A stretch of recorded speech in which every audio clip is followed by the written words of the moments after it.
आज हम धर्म और अहिंसा के बारे में अध्ययन करेंगे। देखिए, धर्म और जो अहिंसा है उन दोनों का अटूट संबंध है, क्योंकि अहिंसा और धर्म दोनों के ही जो आधार तत्व हैं वो समान है। जैसे कि क्षमा, दया, करुणा, सत्य, कर्तव्य निष्ठा और ईमानदारी, इन सभी तत्वों को सभी देशों के सभी धर्मों में स्वीकार किया गया है। इन मूल्यों के अभाव में किसी भी धर्म का गठन नहीं किया जा सकता। यानी अगर ये तत्व नहीं है तो इन तत्वों के अभाव में हम किसी भी धर्म का जो है गठन नहीं कर सकते। जिस नैतिक नियम को विश्व में आजकल गोल्डन रूल या एथिक ऑफ रेस्पॉन्सिबिलिटी कहा गया है, उसे भारत में प्राचीन काल से ही मान्यता प्राप्त है। देखिए, भारत को तो धर्म गुरु कहा जाता है और जो बात अब स्वीकार की गई है वो भारत में बहुत पहले से ही उसकी मान्यता थी। सनातन धर्म में इसे धर्म सर्वस्वम, धर्म का सब कुछ कहा गया है। यानी कहने का मतलब ये है कि धर्म और अहिंसा का संबंध क्या है।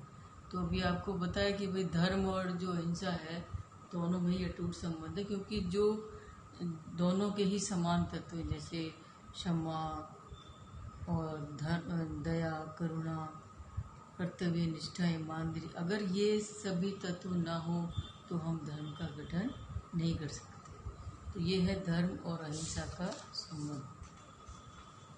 अब हम पढ़ेंगे धर्म और राष्ट्रीयता।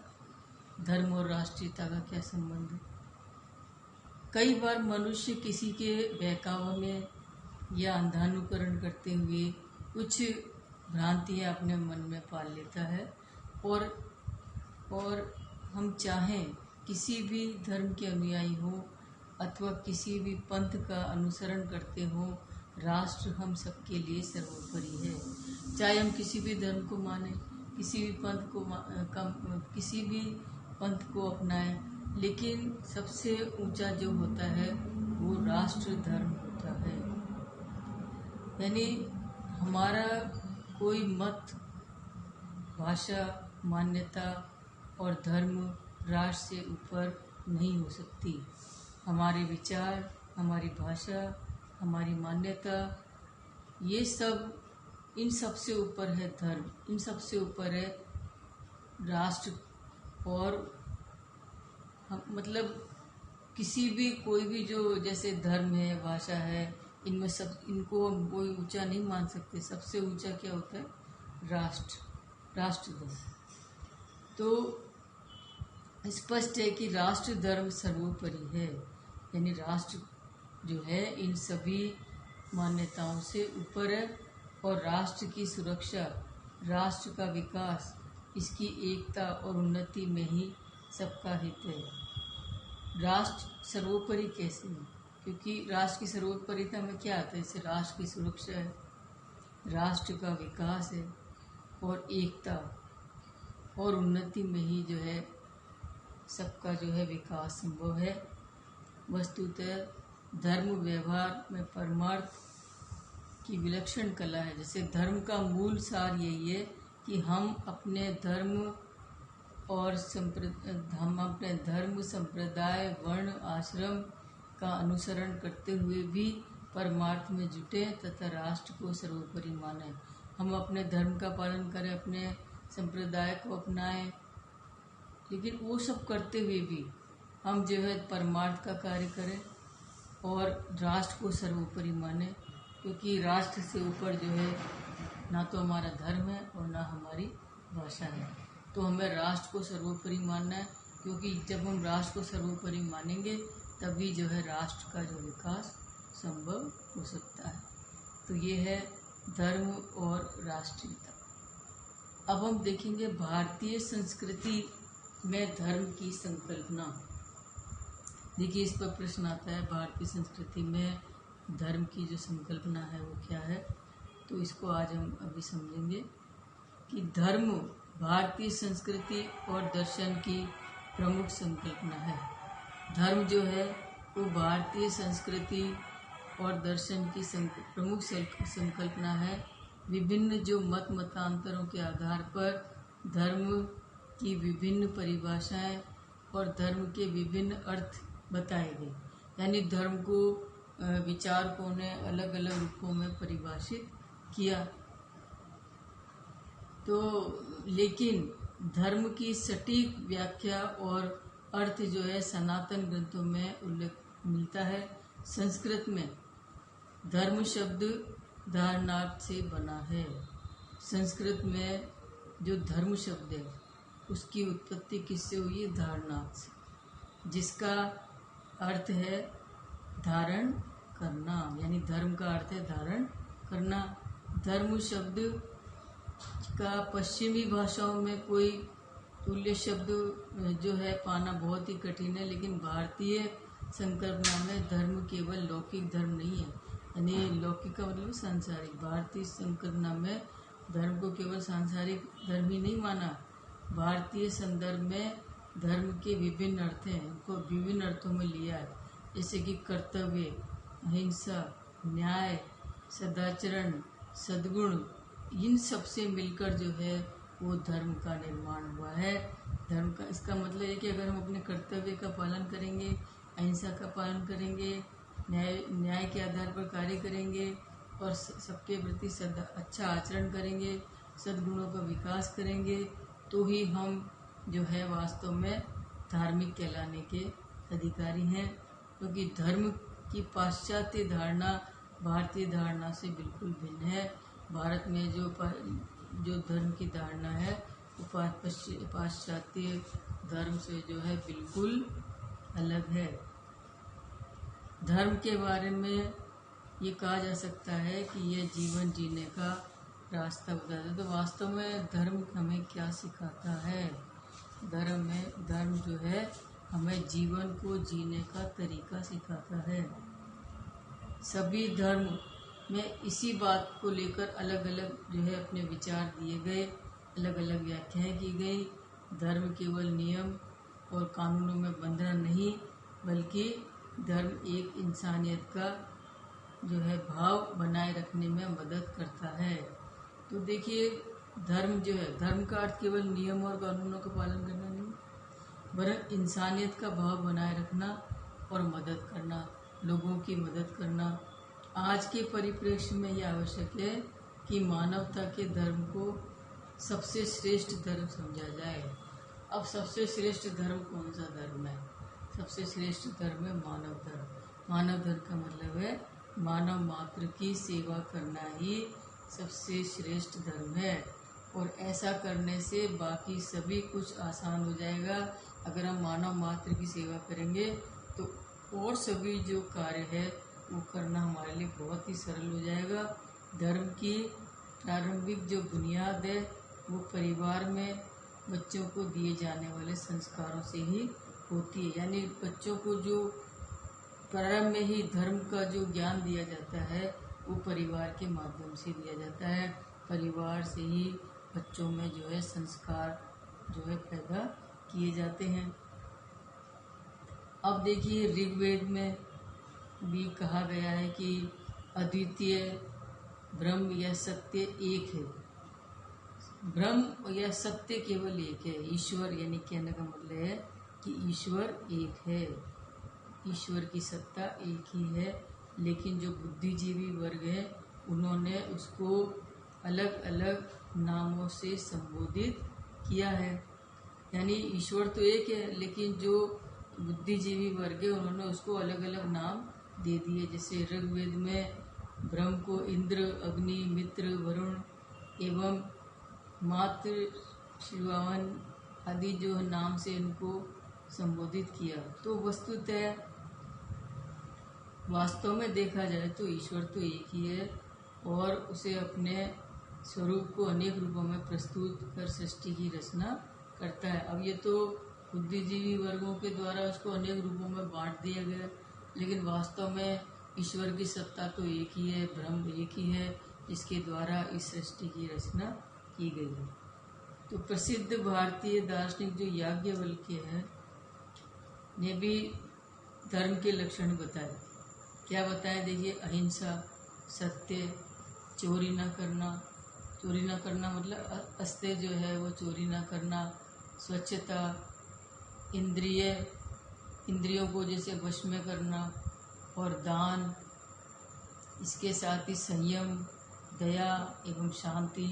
ये जो 10 लक्षण जो हैं वो किसके द्वारा बताए गए? याज्ञवल्क्य के द्वारा। इसी प्रकार मनुस्मृति में भी धर्म की व्याख्या की गई। उन्होंने भी धर्म के 10 लक्षण बताए, जैसे कि धैर्य, क्षमा, संचय, चोरी न करना और इंद्रियों को वश में रखना। इसके साथ ही बुद्धि, विद्या, सत्य और क्रोध न करना। ये 10 बातें जो हैं वो धर्म के 10 लक्षण हैं। तो ये मनुस्मृति के द्वारा बताया गया। इसी प्रकार सभी जो शाश्वत मूल्य न केवल भारत में उत्पन्न धर्मों में ही परिलक्षित होते हैं, अपितु विश्व के अन्य धर्मों में भी आधारभूत जीवन मूल्यों के रूप जो है स्वीकार किए गए। जैसे इस्लाम धर्म है, ईसाई धर्म है, बौद्ध धर्म है, इनमें भी नैतिकता पर जो है बहुत अधिक बल दिया गया, और एक व्यक्ति के दूसरे व्यक्ति के साथ जो व्यवहार को भी संयमित करते हैं ये। तो इस प्रकार जो है धर्म को विभिन्न विचारकों के द्वारा अलग अलग रूप में परिभाषित किया गया है। तो भारतीय जो संस्कृति में धर्म की जो बातें बताई हैं वो आपको भी बताएंगी। तो जब आपके इससे संबंधित प्रश्न आए तो इसमें आपको सभी जो विचारक हैं उनके विचार लिखने हैं। तो अब हम देखेंगे ईसाई धर्म में क्या है धर्म की संकल्पना। ईसाई धर्म जो है वो एकेश्वरवादी है। एकेश्वरवादी का मतलब है कि ईसाई धर्म एक ही ईश्वर में विश्वास करता है, जिसकी उत्पत्ति जो है जिसकी जो उत्पत्ति है आज से लगभग 2018 वर्ष पहले ईसा मसीह ने ही की थी। तो ईसाइयों में बहुत से समुदाय हैं, जैसे अब देखिए कैथोलिक है, प्रोटेस्टेंट है, ऑर्थोडॉक्स है, मोरोनी है, और ये सब सारे इसके भाग हैं। यह धर्म विश्व की जनसंख्या की दृष्टि से सर्वाधिक अनुयायियों वाला धर्म है। यानी ईसाई धर्म को मानने वाले जो लोग हैं उनकी संख्या बहुत अधिक है, और इसके जो सिद्धांत हैं वो भी जो है अहिंसा पर बल देते हैं। यानी ईसाई धर्म में भी अहिंसा पर बल दिया गया। इसके साथ ही पश्चिमी जो ईसाई राजनीतिक विचारधारा है वो धर्म और राजनीति दोनों की समानांतर सत्ता को स्वीकार करता है। इस प्रकार ईसाई धर्म में किस बात पर बल दिया गया? एक ईश्वरवाद पर, क्योंकि ये एक ही ईश्वर की सत्ता में विश्वास करता है। इसके जो संस्थापक हैं वो जो थे वो ईसा मसीह थे, और इसके ईसाई धर्म के आपको रूप बताएं कैथोलिक, प्रोटेस्टेंट और इसके ऑर्थोडॉक्स, ये सारे इसके रूप हैं। तो कभी आपके मतलब एग्ज़ाम में इसके संबंध में जो है छोटा प्रश्न आएगा जिसको आप तैयार करेंगे। अब आता है इस्लाम धर्म में धर्म की क्या संकल्पना रही है। तो ईसाई धर्म के द्वारा किसके द्वारा इसकी स्थापना की गई उसके बारे में आपको बताएंगे। इस्लाम दुनिया के नवीनतम धर्मों में से एक है, और इस्लाम धर्म का प्रादुर्भाव जो है 622 ईस्वी में मोहम्मद पैगंबर ने किया। अब आपको इसको ये ध्यान रखना है कि इसका उदय कब हुआ। 622 ईस्वी पूर्व में 622 ईस्वी में मोहम्मद पैगंबर के द्वारा इसे शुरू किया गया, और आज दुनिया की लगभग 4.5 अरब आबादी जो है वो इस्लाम के अनुयायियों की है, इस्लाम धर्म को मानने वाले हैं। दुनिया की कुल आबादी का 5वां भाग जो है वो मुस्लिम है। दुनिया की जितनी भी आबादी है उसका जो 5वां हिस्सा है वो मुस्लिम है, और भौगोलिक दृष्टि से विश्व के केंद्रीय भूभाग पर इस्लाम का जो है आधिपत्य है। आधिपत्य में इसका प्रभाव है अधिक है, और इस्लाम पूर्व से पश्चिम तक एक जाल की तरह फैला हुआ है। मोरक्को तक जो है इसका प्रसार इस्लाम में उत्तर के जो है उपभोक्ता देश जो हैं मतलब देशों से लेकर और दक्षिण के जो वंचित देश शामिल हैं, यह अमेरिका जैसे यूरोप और रूस को जोड़ने वाले महत्वपूर्ण जो है सामरिक चौराहे पर स्थित है। वहीं दूसरी तरफ जो है अश्वेत जो है अफ्रीका, भारत और चीन तक इस्लाम का बोलबाला है। तो इस्लाम किसी एक राष्ट्रीय संस्कृति व राष्ट्रीय सीमा की जो परिधि में बंधा हुआ धर्म नहीं है, बल्कि एक सार्वभौमिक शक्ति के रूप में पूरी दुनिया में फैला हुआ है। तो इस्लाम धर्म का प्रभाव जो है पूरी दुनिया में। अब आपको इसमें कुछ ऐसी महत्वपूर्ण बातें जो आपको याद रखनी है, जैसे कि इस्लाम धर्म का जो प्रादुर्भाव है वो कब हुआ, 622 ईस्वी में हुआ, और इसके जो स्थापक थे वो मोहम्मद पैगंबर थे। और इसका जो दुनिया में कहाँ कहाँ तक ये फैला हुआ, इसके बारे में आपको याद रखना है। 622 ईस्वी में इस्लाम की उत्पत्ति से लेकर अब तक इस्लाम धर्म के अनुयायियों में लगातार वृद्धि हो रही है। अब देखिए 622 ईस्वी में इसकी स्थापना हुई, लेकिन अब इसकी जो संख्या है इसका वह निरंतर वृद्धि हो रही है। इस्लाम का आविर्भाव 7वीं शताब्दी में एक छोटे से समुदाय के रूप में मक्का व मदीना में हुआ। अब देखिए आपको ये भी ध्यान रखना है कि इसका जो आविर्भाव है वो कहाँ पर हुआ था, मक्का और मदीना में। अपने 2 अनुयायियों के साथ मोहम्मद पैगंबर ने इस धर्म की नींव रखी। कहाँ पर रखी, मक्का और मदीना में इसका प्रादुर्भाव हुआ, और इसकी नींव जो है जो मोहम्मद पैगंबर है उनके द्वारा रखी गई। अपने उद्भव के कुछ ही वर्षों में इस्लाम के बैनर तले सभी अरब जातियों को एकजुट कर दिया गया। अरब जाति हैं उन सबको एकजुट कर दिया गया। इसके साथ ही अपने प्रादुर्भाव की पहली 2 शताब्दियों के भीतर इस्लाम का प्रभाव जो है विश्व स्तर पर हो गया, और इस्लाम ने अपने निरंतर विजय अभियान के माध्यम से संपूर्ण मध्य पूर्व, अब इसका जो प्रसार है वो कहाँ का रहा है, इसको आपको ध्यान में रखना है। इसका प्रसार कहाँ कहाँ पर हुआ, देखिए मध्य पूर्व, उत्तरी अफ्रीका, अरेबियन प्रायद्वीप, ईरानी भूभाग, मध्य एशिया और सिंधु घाटी के क्षेत्र को अपने प्रभाव क्षेत्र में ले लिया। तो यहाँ पर जो है वो इस्लाम धर्म का प्रसार जो हुआ, और यह जो विजय प्रक्रिया है वो आगे भी क्या है निर्बाध रूप से चलती रही।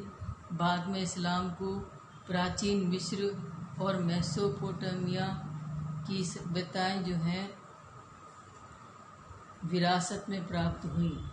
इस्लाम ने यूनान के दर्शन और विज्ञान को स्वीकार कर, यानी इस्लाम धर्म ने यूनान के दर्शन को स्वीकार कर अपनी सुविधा के अनुसार करते हुए इसका इस्लामीकरण कर दिया, और फारस की शासन कला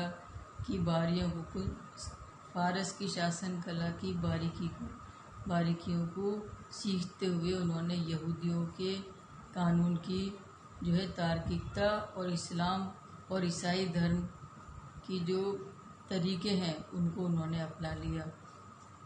तो पारसी द्वैतवाद और वेनेशिया की युक्तियों को इस्लाम में जो है आत्मसात कर लिया, यानी इन्होंने और दूसरे धर्म की जो विशेषताएं थी उनको उन्होंने अपने में मिला लिया।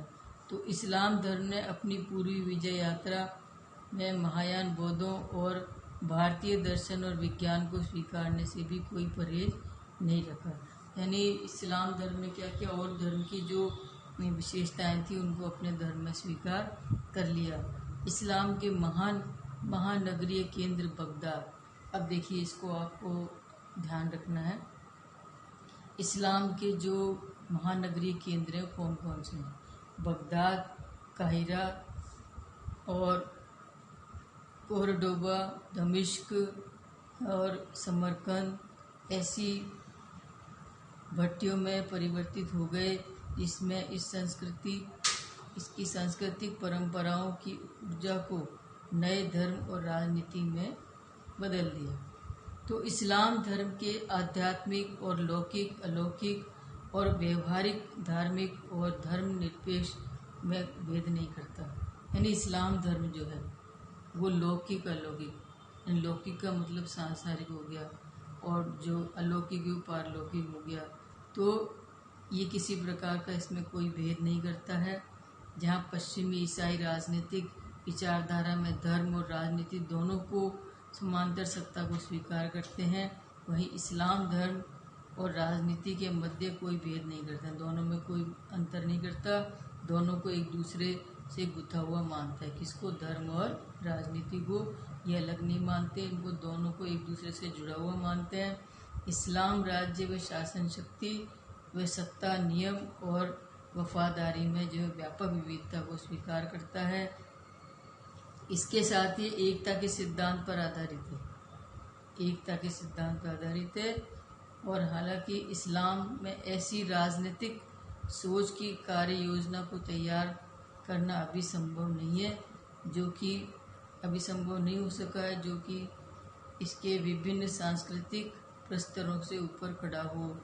तो पश्चिम के विपरीत इस्लाम धर्म और राज्य के संबंधित क्षेत्र एक दूसरे से जो है आच्छादित हैं।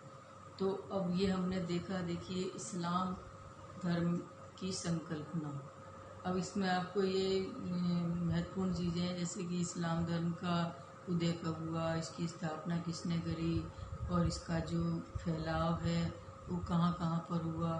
तो ये सब महत्वपूर्ण चीज़ें हैं जिनको आपको जब इसके संबंध में प्रश्न करेंगे तो आप उसका उपयोग करेंगे।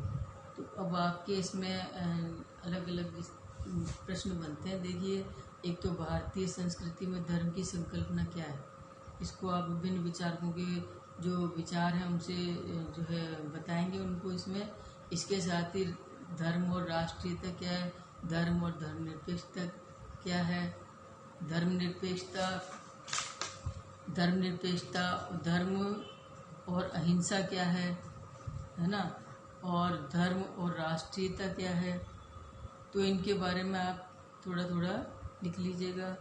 इसके साथ ही इस्लाम धर्म की जो इस्लाम धर्म में जो संकल्पना है वो भी आपको बताना है। इसमें भी जो महत्वपूर्ण बातें हैं, जो इम्पोर्टेंट चीज़ें उनको आप लिखा करिएगा। मैं बहुत सारा लिखने की आवश्यकता नहीं है, जो आपको जो अंडरलाइन कराई जाती हैं उनको उपयोग में लाइएगा उत्तर लिखते समय, और बहुत ज़्यादा आपको विस्तृत करके लिखने की ज़रूरत नहीं है।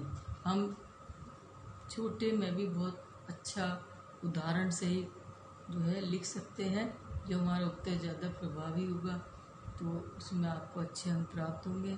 तो इस तरह से ढंग से लिखिएगा। अच्छा, अब आपको प्रश्न बता दिए या आपको करने हैं। तो ये आपका जो धर्म वाला जो पाठ है वो पूर्ण हो गया।